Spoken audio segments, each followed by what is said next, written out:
창세기 5장 18절부터 24절까지 말씀입니다. 야렛은 162세에 에녹을 낳았고 에녹을 낳은 후 800년을 지내며 자녀들을 낳았으며 그는 960세를 살고 죽었더라. 에녹은 65세에 무드셀라를 낳았고 무드셀라를 낳은 후 300년을 하나님과 동행하며 자녀들을 낳았으며 그는 365세를 살았더라. 에녹이 하나님과 동행하더니 하나님이 그를 데려가심으로 세상에 있지 아니하였더라. 아멘. 오늘 우리가 동행하는 것이 믿음입니다라는 제목을 가지고 함께 말씀을 나누기 원합니다. 오늘 우리는 이제 에녹에 관해서 좀 살펴보기를 원합니다. 혹시 에녹에 관해서 많은 것들을 알고 계십니까? 성경은 생각보다 에녹에 관해서 많은 정보를 주고 있지 않습니다. 근데 최소한으로 주어진 그 정보들을 가지고 우리가 에녹이 어떤 사람이었는가, 그리고 그 에녹은 어떤 믿음으로 살았는가, 우리는 또 그 에녹을 어떻게 또 본받을 수 있을까 한번 생각해 보기 원합니다. 성경에는 그 인물의 행적에 따라서 별칭이 붙어 있는 경우들이 있습니다. 자, 아브라함은 어떤 별명이 있습니까? 믿음의 조상, 그렇지요. 요셉은 또 어떤 사람입니까? 꿈의 사람 요셉, 우리가 이렇게 얘기하지요. 바울은 어떻습니까? 이방인의 사도 바울, 이런 별칭들이 있습니다. 자, 그러면 에녹 하면 어떤 별칭이 떠오르십니까? 보통은 죽음을 보지 않고 옮기운 자, 이렇게 말합니다. 하지만 성경은 먼저 그에 대해서 증언하기를 믿음으로 하나님과 동행한 자, 이렇게 설명하고 있습니다. 히브리서 11장에는 이 믿음의 사람들을 소개할 때 홍수가 있기 전에 세 명의 인물, 이 아벨, 에녹, 노아, 이 세 사람을 주요 인물들로 소개를 합니다. 이 세 사람은 히브리서에서 역사적인 순서로 소개되고 있지만 또 동시에 신앙의 주제적으로도 소개가 되고 있습니다. 자, 이 세 사람은 우리 성도들이 세상을 살아가는 동안에 우리의 믿음의 삶이 어떠해야 하는지 요약적인 이 믿음의 개요를 잘 보여주는 세 명의 인물입니다. 여러분, 아벨은 어떤 사람입니까? 이 제사를 통해서 하나님과 바른 관계 안으로 들어갑니다. 자, 이것은 그리스도의 바른 제물과 제사를 통해서 이 하나님과 우리 사이에 바른 관계가 형성되고 만들어지는 것, 이 구원이 어떻게 시작되는가, 그것을 잘 보여주는 모형이 이 아벨입니다. 자, 오늘 우리가 다루는 또 에녹은 바른 관계 안에서 계속 머물면서 하나님과 동행하는 것, 이것이 믿음이 된다 하는 것을 보여주는 것이 에녹입니다. 그래서 바른 관계를 시작만 해놓고서 그냥 두는 것이 아니라 바른 관계는 어떤 것입니까? 이 관계가 시작이 되고 나면 계속 지속해서 같이 가는 그런 경험들, 이것이 이제 에녹이 보여주고 있는 이 신앙의 삶들입니다. 자, 그 다음에 이제 마지막으로 소개되는 노아는 어떻습니까? 노아는 하나님과의 바른 관계와 이 바른 관계 안에서 꾸준히 머문 결과, 그 결과로 이 역사하는 믿음, 또 일하는 믿음, 또 믿음이 만들어내는 이 행위와 역사를 보게 하는 것이 이제 노아입니다. 자, 그래서 이 세 명의 인물들이 세상을 살아가는 동안에 우리가 신앙생활들을 어떻게 해야 하는지 잘 보여주는 좋은 그림이 됩니다. 자, 하나님과 바른 관계에 들어가기만 하는 것이 아니라 잘 머물고 누리고 동행하면서 많은 선한 열매들을 맺혀내는 것, 이것이 우리의 신앙생활의 전체적인 큰 핵심적인 그림 같은 것입니다. 자, 이제 창세기 5장을 한번 열어서 한번 보겠습니다. 창세기 5장에 보면 에녹을 소개할 때 이렇게 소개합니다. 21절에 보니까 에녹은 65세에 무드셀라를 낳았고 무드셀라를 낳은 후 300년을 하나님과 동행하며 자녀를 낳았으며 그는 365세를 살았더라. 에녹이 하나님과 동행하더니 하나님이 그를 데려가심으로 세상에 있지 아니하였더라. 이것이 이제 에녹에 관한 설명입니다. 여러분, 에녹이 살았던 당시 시대의 이 믿음의 사람들, 오늘 이제 본문의 창세기 5장에 이름이 등장하는 인물들이 지금 수명이 얼마나 됩니까? 아주 오래오래 살았죠. 평균적인 수명이 다들 900살이 넘었습니다. 오늘날 이제 의학이 발달돼서 100세 시대 그러는데 이 사람들은 나중에 골골대면서 아프면서 마지막 100세를 막 이렇게 사는 것이 아니라 건강한 삶을 잘 유지하면서 900세를 살았던 그런 시대였습니다. 아주 짧게 산 인물도 890살, 960살 이렇게 사는 굉장히 수명이 길었던 시대였습니다. 오늘날 관점에서 보면 거의 영생처럼 보이죠. 거의 1000년 가까이를 사니까 우리는 100년 살아도 야 장수했다 이러는데 1000년 가까이를 살았던 사람들 상상이 되십니까? 거의 영생처럼 보이는 아주 오랫동안 사는 그 시대에 에녹이라는 인물은 365세를 살았습니다. 우리가 보면 굉장히 긴 수명을 살았지만 당시 시대의 평균으로 따져본다면 굉장히 길게 살았던 사람이 아닙니다. 평균에도 미치지 못하고 절반도 안 되는 짧은 생을 살았는데도 에녹이라는 인물을 우리가 주목하게 되는 이유가 무엇입니까? 첫 번째는 그가 죽음을 보지 않고 옮겨졌다는 겁니다. 하나님께서 그를 들어서 다른 곳으로 옮기셨습니다. 성경은 이렇게 얘기하고 있습니다. 하나님께서 그를 들어서 다른 곳으로 옮기셨다. 창세기 5장은 너무나 오랜 수명을 가지고 있는 사람들의 족보 같아 보이지만 정말 재미있게도 강조가 계속 어디에 있습니까? 죽었더라, 죽었더라, 죽었더라. 그렇죠? 아무리 오래 살아도 다 어떻게 됩니까? 죽고 마는 것이죠. 지금 아담 이후에 이 에덴 동산 바깥에서 태어난 모든 사람들의 숙명이 이와 같습니다. 다 결국에는 어떻게 살든지 죽습니다. 아무리 오래 살아도 죽고 마는 것이 지금 인생이다 하는 것을 창세기가 딱 열어서 우리에게 계속적으로 보여주고 있습니다. 자, 그런 인생에 사망이 지배하고 사망이 중심을 이루고 있는 이 창세기 5장에 에녹이라는 인물과 함께 사망과 전혀 관계없는 한 사람을 성경은 우리에게 소개하고 있습니다. 사랑하는 여러분, 사망과 아무 관계없는 이 사망의 흐름을 뚫고 전혀 사망이 손대지 못하는 한 인물을 우리에게 보여주고 있는데 여러분 그것이 누굽니까? 에녹입니다. 에녹. 그렇죠? 이것이 그래서 굉장히 중요합니다. 다 사망이 지배하는 세상인데 이 사망이 손대지 못하는 이런 인물이 있다 하는 것 우리에게 보여주고 있습니다. 여러분 성경을 우리가 볼 때에 죽음이 왜 중요합니까? 우리는 죽음이 뭐라고 생각하지요? 성경은 죽음을 뭐라고 얘기하고 있습니까? 죽음은 죄의 형벌이다 이렇게 얘기하죠. 성경은 죽음이 사람의 자연적인 현상이라고 절대로 말하지 않습니다. 사람들은 우리 주변에 있는 사람들은 다 나이가 들면 병이 들어서 죽습니다. 다 그런 거야. 내 주변에 있는 사람들 다 그렇게 죽었고 우리 아버지, 할아버지 그 위에 조상들이 다 그렇게 죽었으니까 죽는 것은 당연한 거야. 세상 사람들은 그렇게 얘기하는데 성경은 절대로 그렇게 얘기하지 않습니다. 죽는 것은 사람에게 있어서 절대로 당연한 것이 아니라 죄의 형벌로 주어진 것이다 이렇게 얘기합니다. 자연적인 현상이 아닙니다. 여러분과 저는 영생을 위하여 지어진 존재입니다. 그렇죠? 그래서 영적 존재라고 얘기합니다. 우리가 이렇게 살다가 이렇게 죽는 것은 자연스러운 흐름이라고 말하지 않고 70이 되고 80이 되고 요즘처럼 더 살아서 100살이 되면 죽는 것이 사람의 마땅한 이치다. 성경은 절대로 그렇게 얘기하지 않습니다. 영생을 위하여 지어졌는데 사람의 삶 속에 죄로 말미암아서 형벌로 죽음이 들어왔다. 성경은 분명히 그렇게 얘기하고 있습니다. 그런데 이 에녹이라는 인물은 우리에게 성경이 그렇게도 가르치고 싶어하는 죄의 형벌로서 죽음을 이기는 이 일에 관해서 우리에게 보여주는 좋은 모델입니다.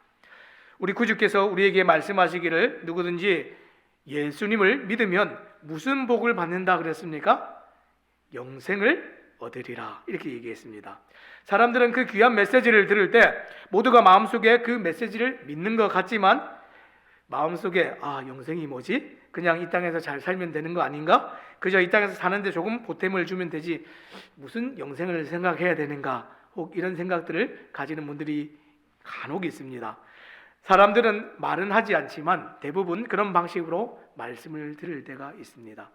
이 성경의 진리의 말씀은 분명히 우리의 죽음이 자연스러운 것이 아니다 이렇게 얘기하는데 영생을 준다 이렇게 얘기하는데 그럼에도 불구하고 마음에 조금만 위로를 얻고 내가 양심에 정말 가책을 떨구고 돌아가서 세상 사람들과 방불하게 그저 살아가는 어떤 사람들이 있습니다. 그런데 에녹이라는 인물은 우리에게 사람의 본분이 영생으로 지음받았고 부름받았고 정말 하나님께서 우리를 그렇게 옮기실 것이다 하는 선명한 것을 보여주는 것이 오늘 에녹입니다. 사랑하는 여러분, 사람은 이 땅을 정말 사랑하는 사람과 함께 시집가고 장가가고 아이를 낳고 잘 먹고 잘 살고 사람들이 두루 덕을 가지고 이 덕을 끼치고 또 이렇게 많이 살아가면 정말 이 땅을 살면서 보람 있게 살아가고 다 되는 것처럼 그렇게 얘기하지만 절대로 아닙니다. 여러분과 저는 영생을 위하여 부름을 받았습니다. 여러분들이 실제로 이 땅을 살면서 아무리 사랑하는 사람을 만나서 아무리 정말 눈에 넣어도 아프지 않을 자녀들을 낳고 그 자녀들이 너무나 우리 마음을 잘 헤아려주고 믿음으로 너무 잘 자라고 사회적으로도 버젓이 정말 내놓을 만큼 잘 커졌어도 삶이 충분히 만족스럽지 못할 때가 있습니다. 그렇지 않습니까? 누가 보아도 정말 부럽다라고 여기실 만한 삶을 살았는데도 불구하고 우리의 삶에 만족스럽지 못한 영역들이 분명히 있습니다. 사실은 인생살이 자체가 아무리 원하는 사람과 결혼을 해도 우리가 원하는 만큼 길게 만족을 주는 것이 절대로 아닙니다. 자식들이 참 때로는 우리의 위로가 되지만 힘이 될 때가 있지만 언제나 또 그런 것은 아니지요. 우리의 삶에는 언제나 행복하고 기쁜 순간에도 무엇이 있습니까? 슬픔과 눈물이 같이 있습니다.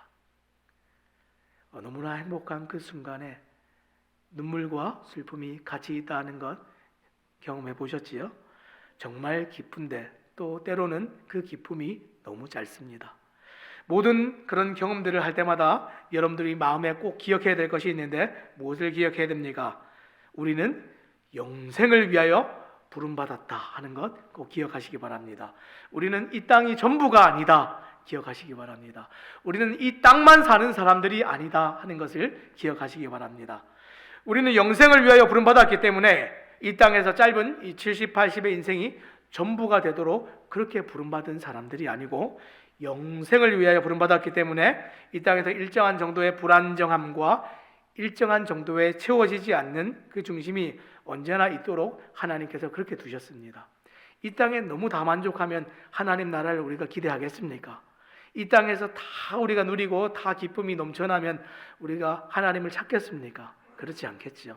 하나님께서 사람들을 사랑하셔서 약간의 즐거움과 아픔과 고통들을 늘 우리 삶 가운데 두셔서 하나님을 찾는 사람들이 되도록 우리에게 늘 그런 부족함들을 우리에게 주셨습니다. 그런 결핍을 우리에게 주셨습니다. 우리가 영생으로 들어가기 전까지 정말 우리가 부름받은 그 영원한 영생에 나아가기 전까지 어떤 만족과 어떤 성취를 가지고도 온전한 체험이 되어지지 않는 것이 여러분과 저의 본질입니다. 여러분 영생이 정말 있습니다. 성경이 그것을 오늘 계속 얘기하고 있습니다. 에녹처럼 옮겨간 그 인물은 우리에게 그것을 선명하게 말해주고 있습니다. 영생이 있다 하는 것. 두 번째로 이 에녹이 영생을 보여준다면 죽음을 정말 보지 않고 옮겨짐으로 말미암아서 죽음이 손대지 않는 일이 우리에게 있다 하는 것 우리에게 보여줬다면 두 번째로 에녹이 우리에게 보여주는 것은 옮겨지는 에녹의 모습입니다. 자, 이제 히브리서 11장을 잠시 함께 살펴보기 원하는데요. 히브리서 11장 5절 말씀 함께 읽어보기 원합니다. 히브리서 11장 5절입니다. 제가 읽겠습니다. 믿음으로 에녹은 죽음을 보지 않고 옮겨졌으니 하나님이 그를 옮기심으로 다시 보이지 아니하였느니라. 그는 옮겨지기 전에 하나님을 기쁘시게 하는 자라 하는 증거를 받았느니라. 아멘. 여러분 5절에 보니까 에녹의 삶을 말할 때에 3번이나 반복해서 말하고 있는 단어가 있습니다. 뭐지요? 옮겨졌다. 너무 잘 찾으셨습니다. 죽음을 보지 않고 어떻게 되었습니까? 옮겨졌다. 그 밑에 또 보면 그를 옮기심으로 다시 보이지 않았다. 또 그는 옮겨지기 전에 하나님을 기쁘시게 하는 자라는 증거를 얻었다. 지금 에녹이 자꾸만 옮겨졌다 이렇게 얘기합니다. 여러분 에녹이 옮겨졌는데 어디에서 옮겨졌습니까? 여기에서 옮겨졌습니다. 여기에서, 이 땅에서 우리가 살고 있는 이곳에서 눈에 보이지는 않지만 하나님이 계신 그 어딘가로 에녹을 들어서 옮기셨다는 사실을 3번이나 성경이 강조하고 있습니다. 창세기 5장에 나오는 이 에녹의 사건을 히브리서 11장에는 이 영감되고 계시된 하나님의 말씀을 기록하는 이 히브리서 기자가 이 창세기 5장의 사건을 이렇게 해석을 하고 있습니다. 여기서 다른 곳으로 옮겼다 이렇게 표현했습니다. 죽음을 보지 않고 하나님께서 데리고 가셨다 이 표현을 히브리서에서는 다른 곳으로 옮겼다 이렇게 얘기했다는 겁니다. 여러분 신약에서 우리가 더 밝혀진 계시를 따라서 해석을 하면 어디로 갔습니까? 본향으로, 우리의 참 집으로, 이 땅이 아닌 우리가 정말 거해야 되는 영원한 처소로 옮겨졌다. 성경이 우리에게 그것을 가르쳐주고 있습니다. 사랑하는 여러분, 오래 살고 싶으십니까? 너무 죄송합니다. 저보다 나이가 많으신 어르신들이 많이 계신데 저는 여러분들이 정말 이 믿음 안에서 살아갈 때 이 땅에서 오래 살기를 원하지 않습니다. 이 세상에서 자꾸 오래 사는 게 복이라고 말하지만 절대로 그렇지 않습니다. 우리에게 고향이 있다 이렇게 얘기할 때에 하나님께서 우리를 옮겨갈 영원한 집이 있다, 이것을 우리가 명확하게 알고 믿을 때에 본향을 사모하고 그리워하는 것이 당연한 것입니다. 아멘. 자꾸 이 땅의 삶을 날짜를 연장하는 것이 복이 아닙니다. 목마르게 언제나 내가 저 본향에 갈까? 언제나 주님께서 나를 불러주실까? 언제 내가 저 아버지의 품에 영원한 안식이 있는, 다시는 이별과 헤어짐이 없는, 다시는 눈물과 고통이 없는 그곳에 우리 아버지와 함께 영원히 거할까 하는 이 실제적인 우리의 신앙의 고향과 본향을 목말라 하는 그 목마름이 우리에게 분명히 있어야 됩니다. 에녹은 옮겨짐으로, 이 땅에서 들려서 옮겨짐으로 우리 모두에게 가야 될 이 본향과 우리의 집이 있다 하는 사실을 선명하게 보여주었습니다. 여러분, 여기서 우리가 태어나서 살고 시집가고 장가가고 우리 자식들을 또 기르고 뭔가를 이루고 성취하고, 그게 인생의 본분의 전부가 아닙니다. 세상은 이 땅을 어떻게 살면 성공했다 그러죠? 입신양명. 그렇죠? 세상에서 뜻을 이루고 성공하고 뭔가 성취하고 많은 것을 남기면 잘 살았다 이렇게 얘기하는데, 하나님께서는 하나님을 알지 못하고 이 땅을 살았던 어떤 사람들의 삶을 결코 잘 살았다 이렇게 얘기하지 않습니다. 여러분, 여기서 우리가 태어나서 그렇게 살았던 것은, 하나님을 알지 못하고 살았던 모든 대부분의 삶들은 하나님께서 잘 못 살았다 이렇게 얘기하십니다.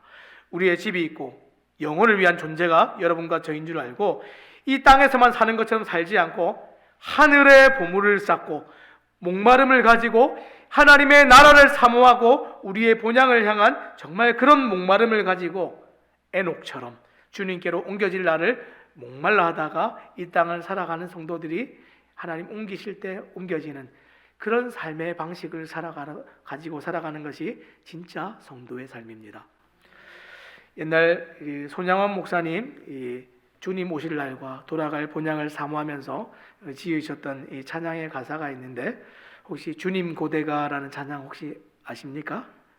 아주 옛날 찬양인데 제가 이제 시간이 조금 걸리더라도 한번 읽어봐 드리겠습니다. 주님 고대가라는 찬양인데 1절부터 6절까지 있습니다. 한번 눈을 감고 잘 들어보시기 바랍니다. 낮에나 밤에나 눈물 머금고 내 주님 오시기만 고대합니다. 가실 때 다시 오마 하신 예수님, 내 주여 언제나 오시렵니까? 고적하고 쓸쓸한 빈들판에서 희미한 등불만 밝히어 놓고 오실 줄만 고대하고 기다리오니 오 주여 언제나 오시렵니까?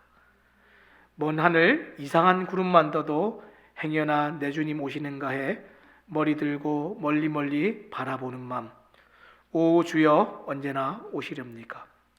내 주님 자비한 손을 붙잡고 면류관 벗어들고 찬송 부르면 주님 계신 그곳에 가고 싶어요. 오 주여 언제나 오시렵니까?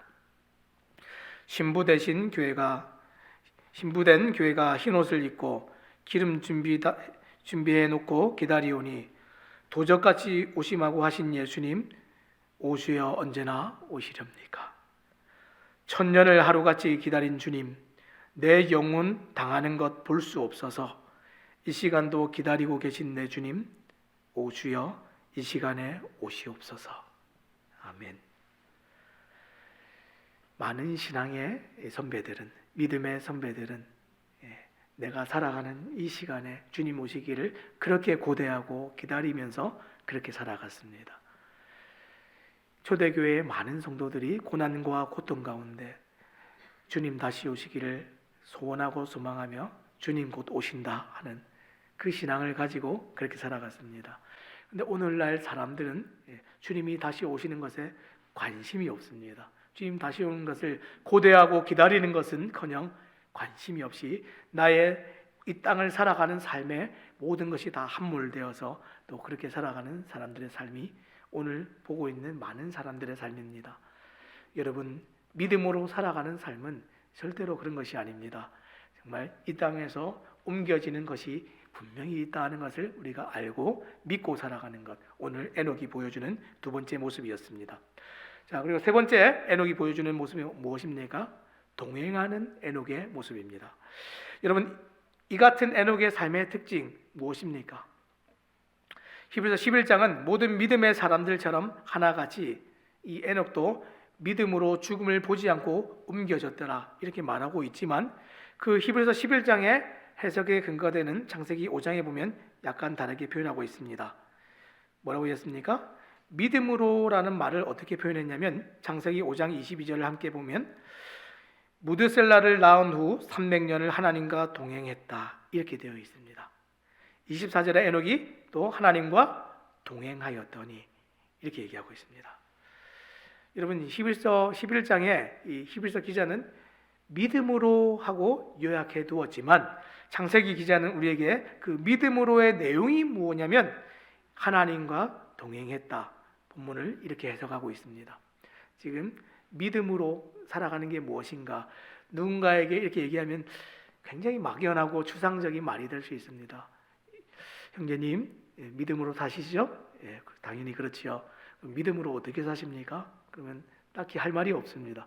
그냥 믿음으로 살죠. 예, 주님 열심히 믿죠. 믿습니다. 이렇게 얘기하지만 믿음으로 살아가는 것이 구체적으로 무엇인지 그 내용을 우리가 잘 설명할 수가 없습니다. 근데 오늘 창세기 말씀이 뭐라고 얘기합니까? 예, 믿음으로 살았던 그 에녹은 하나님과 동행했다. 우리 주님과 어디를 가든지 어디에 있든지 무슨 일을 하든지 내가 무슨 일을 만나든지 우리 주님과 함께 살아가는 것, 함께 그 자리에 있는 것, 이게 믿음입니다. 여러분, 믿음으로 산다 이렇게 말할 때 믿음으로 사는 내용이 무엇입니까? 하나님과 범사를 동행하는 것, 이것이 믿음입니다. 여러분, 오늘 우리가 이 본문의 동행을 집중적으로 좀 생각해 보기 전에 눈여겨서 창세기 5장을 다시 한번 보기 원합니다. 하나님은 에녹이 하나님과 동행했다 이렇게만 기록하지 않고 또 뭐라고 기록하고 있습니까? 22절을 다시 한번 보겠습니다. 22절을 다시 보니까 무드셀라를 낳은 후 300년을 하나님과 동행하였다. 여러분, 무드셀라를 낳았을 때 어떤 일이 있었는지 우리가 알 수는 없지만, 우리가 모르지만 이 65세까지 남들과 아마 똑같이 어떤 모습을 가지고 이 에녹이 살았던 것 같습니다. 다른 사람들이 가치롭게 여기는 것 아마 똑같이 가치롭게 여기고 남들처럼 똑같이 인생의 목적을 그렇게 놓고 살다가 65세부터 여러분 그 인생의 한 순간부터 분명히 구별되는 다른 삶이 그의 생애 속에 밀려 들어오기 시작했습니다. 무슨 일이 있었는지 모르겠지만 그가 이 하나님과 동행하기를 결단하고 삶이 완전히 바뀌는 전환이 이 무드셀라를 낳은 이후에 일어났습니다. 분명한 것은 이 무드셀라를 낳은 후부터 지금 어떻습니까? 지금 다른 형태의 삶을 살기 시작했는데 성경은 그것을 이 하나님과의 동행이다 이렇게 얘기하고 있습니다. 여러분, 이 창세기 5장은 이 셋의 후손들의 이야기를 쭉 기록하고 있는데 하나같이 재미있게 몇 살에 누구를 낳았고 몇 살에 누구를 낳고 살다가 아이를 낳고 살다가 몇 살에 죽었다. 이것이 이 창세기 5장의 내용의 전부입니다. 그래서 우리가 이 족보를 기록하거나 이 인물들을 기록하는 내용을 보다가 너무 이게 지치고 졸려서 이 장을 빨리 넘어가고 싶을 때가 얼마나 많이 있습니까? 그렇죠. 근데 이것이 굉장히 중요한 의미들을 담고 있습니다. 우리가 처음에 보았던 것처럼 사람은 반드시 죽는다. 이 땅에서는 소망이 없다. 계속 죽지 않습니까? 끊어지지가 않습니다. 이런 것들을 또 보여주는 반면에 지금 또 무엇을 보여주고 있습니까? 너무 재미있는 것이 이 세상을 살아가는 믿음 없는 사람들의 삶과 너무 대조적이다 하는 것, 그것도 보여주고 있습니다. 이 앞에 나오는 4장을 보면 이 4장에 이 가인의 후손들에 대한 기록들이 나오고 있는데 뭐라고 얘기하냐면 제가 한번 읽어보겠습니다. 아단은 야발을 낳았으니 그는 장막에 거주하며 가축을 치는 자의 조상이 되고. 여러분, 지금 가축을 어떻게 했다고 얘기하고 있습니까? 그냥 창 들고 나가서 배고플 때 잡아서 먹었다 이렇게 기록하지 않고 야발부터 어떤 일이 일어나냐면 짐승을 데리고 와서 가축을 치기 시작했습니다. 오늘날 말로 이야기하면 지금 어떤 사업이나 산업을 일으키고 있습니다. 목축업을 시작했다는 것이죠. 자, 그 밑에 또 한번 보시기 바랍니다. 그 아우의 이름은 유발이니 그는 수금과 퉁소를 잡는 자의 조상이 되었다. 지금 악기와 음악을 발전시키고 있습니다. 그 예술과 음악으로 사람들의 삶 속에 풍성한 기쁨을 주었다는 겁니다. 얼마 전에 이제 강효정 집사님 세계 기독교 박물관이라는 곳에 다녀오셨대요. 그러면서 이 악기의 시초에 관해서 이게 쭉 얘기를 해주시면서 음악과 악기가 어떻게 발전됐는가 이거를 얘기해 주셨습니다. 이 음악이 있고 악기가 있어서 오늘날 우리가 예배 시간에 이렇게 찬양도 하고 예배도 하고 너무 좋지 않습니까? 그런데 사람들이 하나님을 위해서 이 방향을 틀어서 하나님을 위해서 사용하지 않으면 다 누구를 위해서 사용하겠습니까? 자기를 즐겁게 하는 일로 사용하게 됩니다. 이 사람들이 만들어낸 모든 예술과 음악이 사실은 이런 것들입니다. 자, 또 그 밑에 보면 또 뭐라고 되어 있습니까? 셀라는 두발 가인을 낳았으니 그는 구리와 쇠로 여러 가지 기구를 만드는 자다. 이렇게 얘기했습니다. 여러분, 이 가인의 후손들의 삶을 한번 살펴보면 굉장히 멋있습니다. 구리와 쇠를 사용해서 기구를 만들어서 산업과 기술을 발전시키고 오늘날로 얘기하면 아주 첨단 문명을 일으켜낸 것, 이 업적을 이루어냈죠. 이 가인의 후손들에 대한 이야기는 전부 이런 것들이 많이 나옵니다. 업적이 나오고 성취가 나오고 무언가를 이룬 것이 나옵니다. 오늘 우리가 사는 세상과 너무 똑같죠. 세상에서 이렇게 살면 뭐라고 얘기합니까? 성공했다 이렇게 얘기합니다. 돈을 많이 벌었구나, 부럽다 이렇게 얘기합니다. 나도 좀 저렇게 살고 싶다. 모든 사람이 부러워할 만한 어떤 삶을 이루었으면 잘 살았다라고 여겨지는데 사람들의 관심이 전부 이렇게 산업을 일으켰나 안 일으켰나 이런 것에 있습니다. 오늘날도 큰 대기업들, 테슬라 같은 큰 대기업들 누가 일으켰는가, 중국의 대부호가 누구인가 이런 것들에 사람들의 모든 관심이 있습니다. 사람들이 전부 관심이 그런 데 기울어집니다. 재벌 가문, 그런 재벌 가문에 누가 시집을 가나, 어떤 연예인들이 또 뛰어나게 돈을 많이 벌어서 또 사람들이 정말 부러워할 만한 평생 돈 벌지 않고 살 수 있는가. 지난번에 제가 특강할 때도 그런 얘기 했었죠. 오늘날 초등학생들이 제일 부러워하는 사람이 누구라고요? 돈 많은 백수, 그렇죠? 또 돈은 많은데 직업은 없었으면 좋겠어. 일은 안 하고 싶고 돈은 많았으면 좋겠어. 세상의 이 가치와 이 모든 생각들이 오늘날 아이들에게까지, 오늘날 자라가는 다음 세대들에게 다 찌들어서 이제는 이 극단을 달리고 있습니다. 예전에 정말 돈이 많은 사람이 조금 부럽다 이 정도가 아닙니다. 나는 일은 안 해도 괜찮고 돈은 많았으면 좋겠어. 아주 초극단으로 지금 이 세상이 그렇게 가고 있습니다. 세상은 그렇게 기술을 발전시키고 세계에서 최고로 유명한 콩쿠르에 나가서 상을 타고 이름을 날리고 명성을 날리고 예술과 문학과 음악과 엄청난 업적들을 세상에서 이루는 모든 것이 관심입니다. 이것이 믿음 없는 사람들, 가인의 후손들, 하나님 없이 살아가는 사람들의 삶 중심, 옛날이나 지금이나 똑같습니다. 사랑하는 여러분, 그런데 셋의 후손들은 오늘 우리가 주목하는 이 에녹은 어떻게 되어 있습니까? 셋의 후손들, 이 에녹에 관해서는 지금 아무것도 나오지가 않습니다. 아마 이 사람들은 진짜로 아무것도 안 나오니까 아무것도 안 하고 진짜 밥도 안 해먹고 그냥 그렇게 살았다, 그렇게 생각하지는 않습니다. 똑같이 살았겠죠. 우리가 교회 다닌다고 일 안 하지 않지 않습니까? 우리가 교회 다닌다고 애들 학교 안 보내지 않지 않습니까?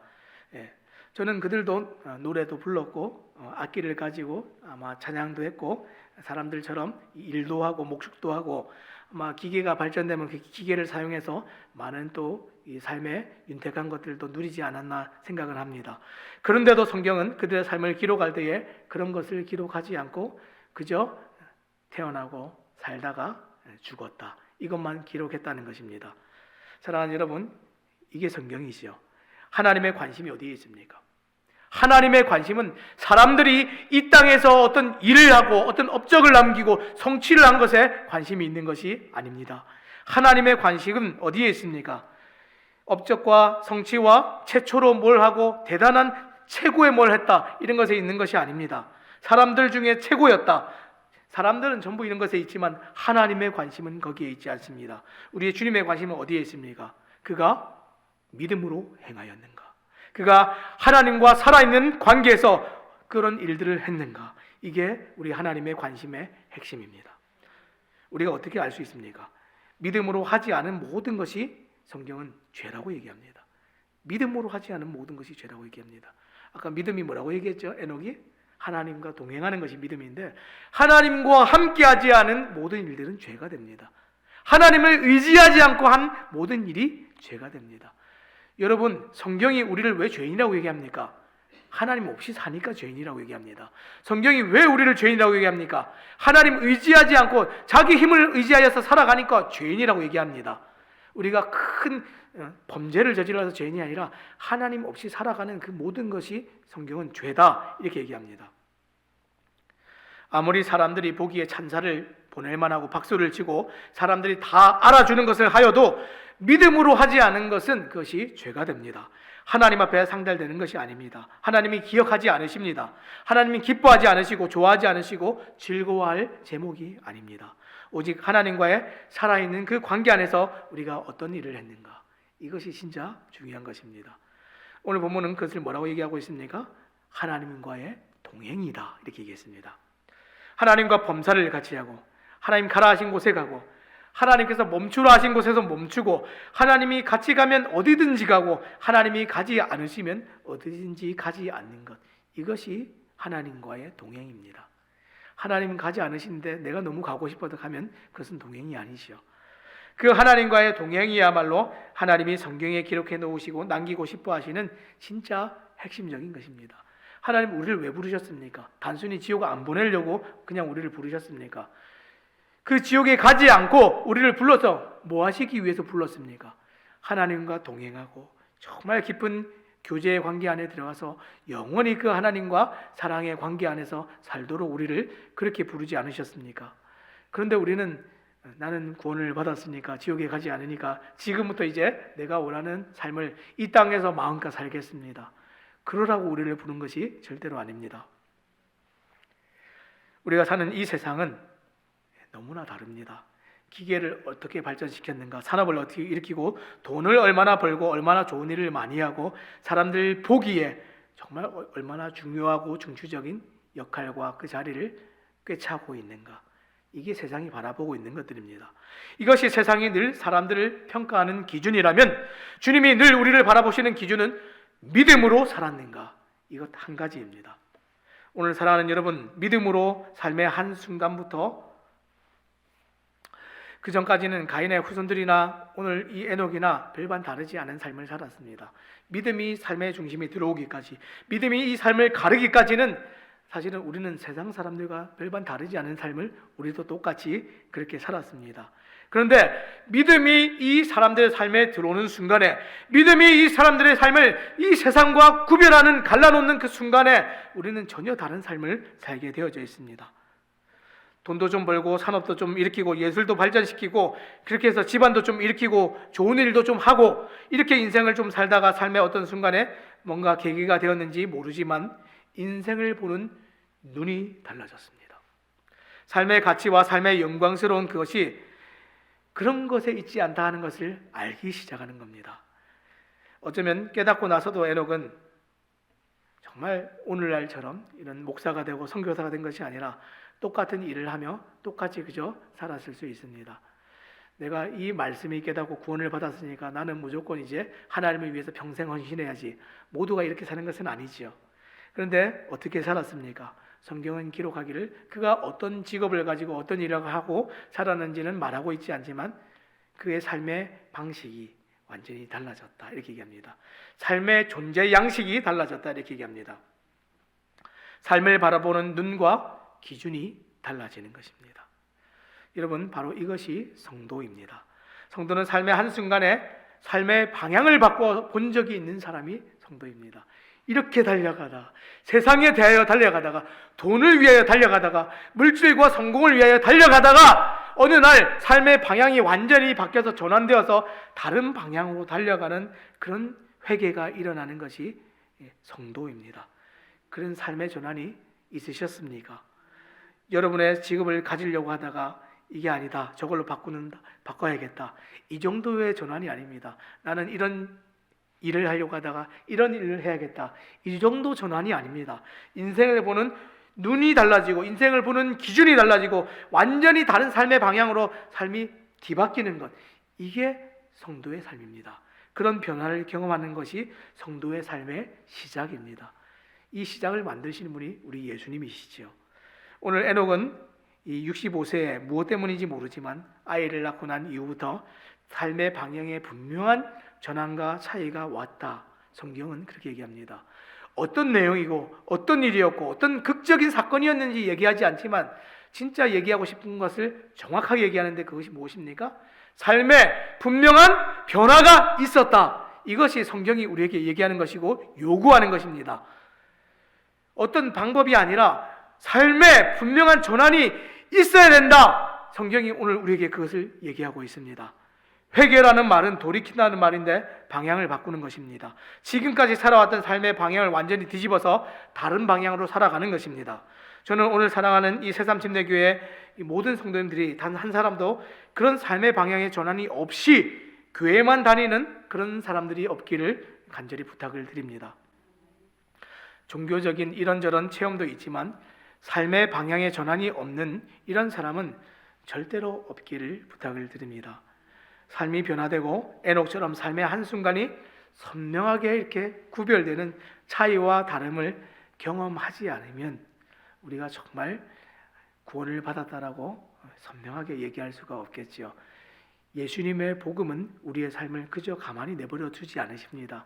이 예수님의 복음은 우리 삶에 와서 정말 충돌과 충격으로 우리에게 다가와서 삶을 완전히 뒤바꿔 놓는데 그런 삶의 전환과 경험이 우리에게 있어야 정말 세상을 부러워하지 않고 세상을 쫓아가지 않고 이 땅을 믿음으로 살아갈 때에 무엇을 하든지 하나님께 묻고 하나님이 원하시는 것들을 하고 하나님이 기뻐하시는 삶을 살아내는 그런 동행의 삶이 우리에게 일어날 줄로 믿습니다.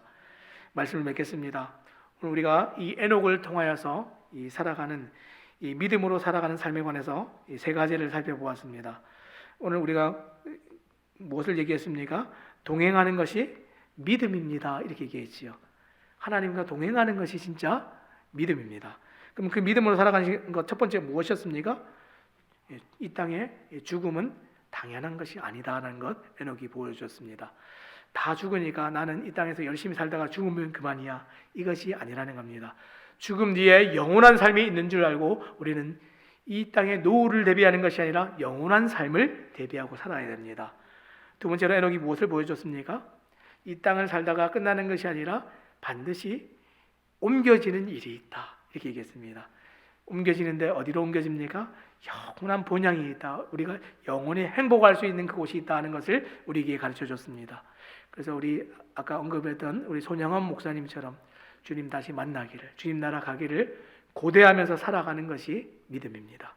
또 세 번째 에녹이 보여주었던 이 믿음의 가장 핵심이 무엇입니까?